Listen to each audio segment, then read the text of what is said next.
There's a design rule in Android that says that pictures are faster than words.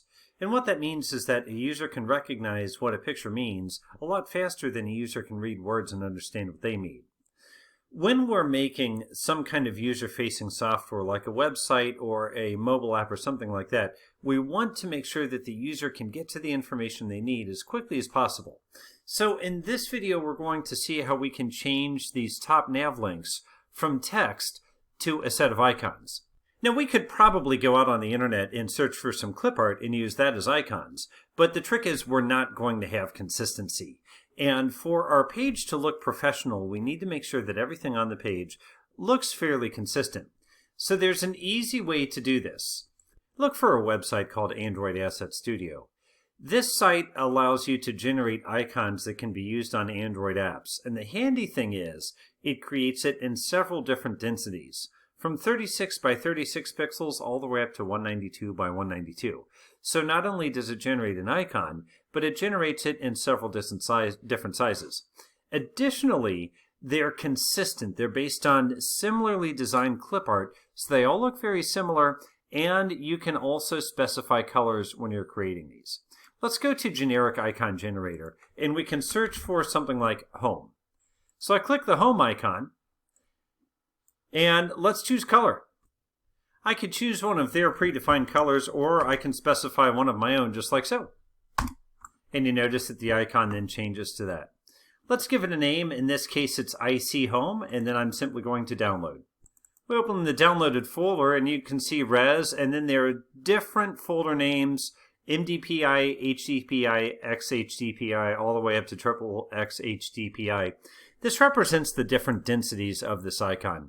Let's go into MDPI and double click on the image there. By the way, they'll all have a similar name.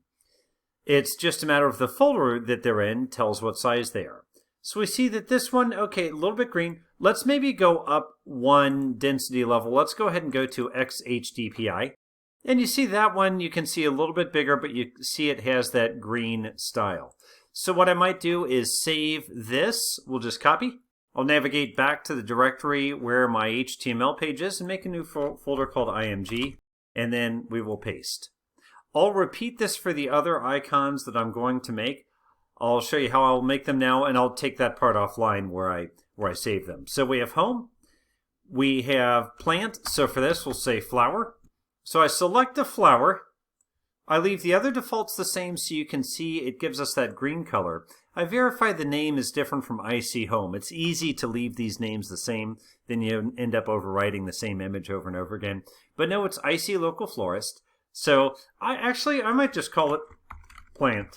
And download. Just as before, I'll grab the generated XHDPI version, paste into our image directory that I just created, and as long as I took the IC off of Plant, I'm going to take it off of Home as well. So we'll have Plant Home, and then one more we'll do, which is About. Now, unfortunately, if I search for About, there's nothing that really qualifies, so I could maybe do something like an info icon. That'll work. We'll go ahead and choose this, and we'll call this one About.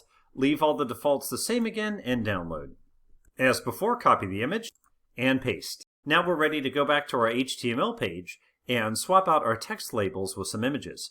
First, I notice these aren't actually hyperlinks. Let's go ahead and make them hyperlinks. href equals, and then for this first one, we'll simply do a slash for Home, and then close the anchor.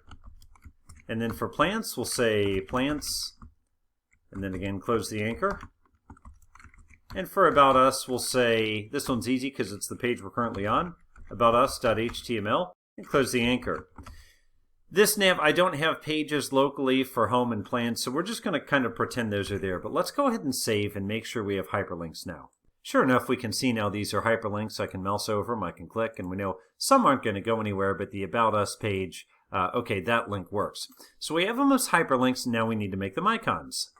Let's take Home for an instance. We'll replace this text with IMG src equals, and then remember we put them in an IMG directory, as you see right here, IMG, and then About Home and Plant. Home.png, and then let's definitely put in alternate text. This is really good for accessibility if someone can't see or recognize that image. So Alt will say Home. Then we'll close that tag and we'll make it a self-closing tag. Let's borrow the same IMG tag and reapply it to the other icon. So plants, easy enough. We simply paste. And we change Home PNG to Plant PNG. Well, let's change the alt as well and make the alt descriptive. Don't just say picture of a plant or IMG 001. Say navigate to see all plants, something like that. Now the About Us, let's go ahead and put an image in that as well. This one, of course, will change to About. And for the alt, let's say learn more about this website. And save. Let's see what our page looks like now. So you see we have a consistent iconography. We have Home, we have our Plants page, and then we also have the About Us page. We should probably change the dotted border to match this color or do other things to make the colors look more similar. But one nice thing about this is that if we were to view this on a mobile device, it would look a little bit like a mobile app because you see we have the nav going across the top and then content below. And notice how we can scroll the content. So this is a page that looks good on web, but also looks okay, at least on mobile, looks usable on mobile. So I hope this video has been helpful, and I look forward to reading your comments. Thank you.